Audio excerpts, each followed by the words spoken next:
I knew I was funny somewhere deep inside me, like somebody who knows they can play the drums or knows they can write a song or whatever that little internal thing is inside you that says, I can do this. I always felt that way. I didn't come from a place where that was an option. It wasn't really their fault. No one said, you're not funny. They just went, what do you, shut up. The option was stay in North Hollywood, swing a hammer, drive a crappy truck, and see if you could scrounge together enough to buy a crappy condo in Van Nuys, or attempt to nurture this little fire that was in my belly. So regardless of what people said, I just figured it's my only chance. It was really just desperation. It's weird. It's almost surprising, in a way off-putting, when you find a group of people that want to hear what you have to say when you grew up in this chorus of shut up. All change is good, it just doesn't initially seem good.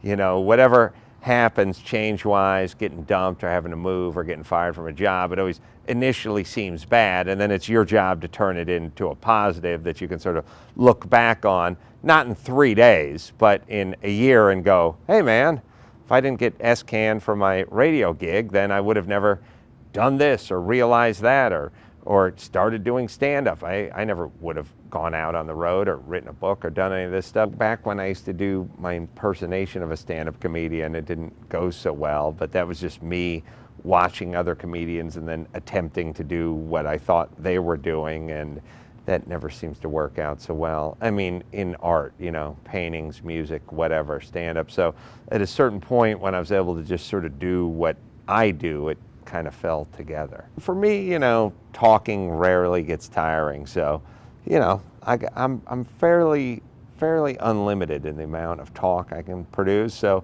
if someone's going to pay me and they want me to come to their town and people are going to come out and see me, then I'm there. There's always these, you know, Robert De Niro, you know, but, you know, actually there's, I just decided, because I have a sort of Rolodex with some good names in it and I never hit anyone up, and I decided, you know what, I'm going to hit a few people up and see if they'll come on. But for me, I love it.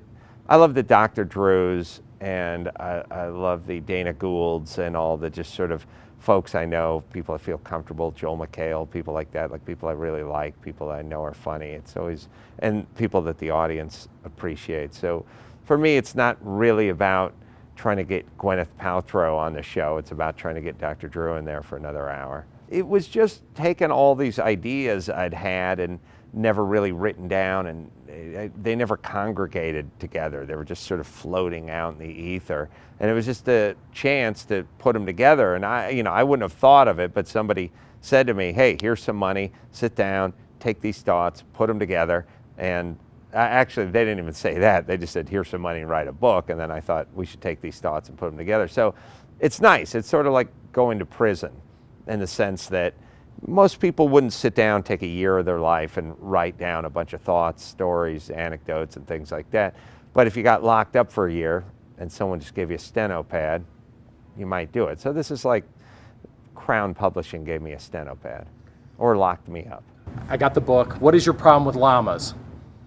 Oh, I had a llama problem in the book? You did. Jeez, I wrote that thing like a year ago. I don't know, are we supposed to ride them? Are we supposed to eat them? They seem like they'd be good for more than what we're using them for. Build stuff and work on cars. That would be my ultimate dream lifestyle.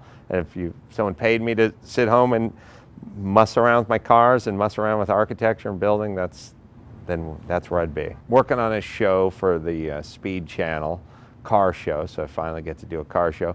The aforementioned Kevin Hench and I are working on something that's animated for Fox, and then there's another book deal to work on, and of course the podcast and potential movie. I'm always looking to go home, always looking to kick back with the kids. When you say kids, you mean my cars, right? Yes. Yeah. Yes. No, not always Sonny, looking. Natalia.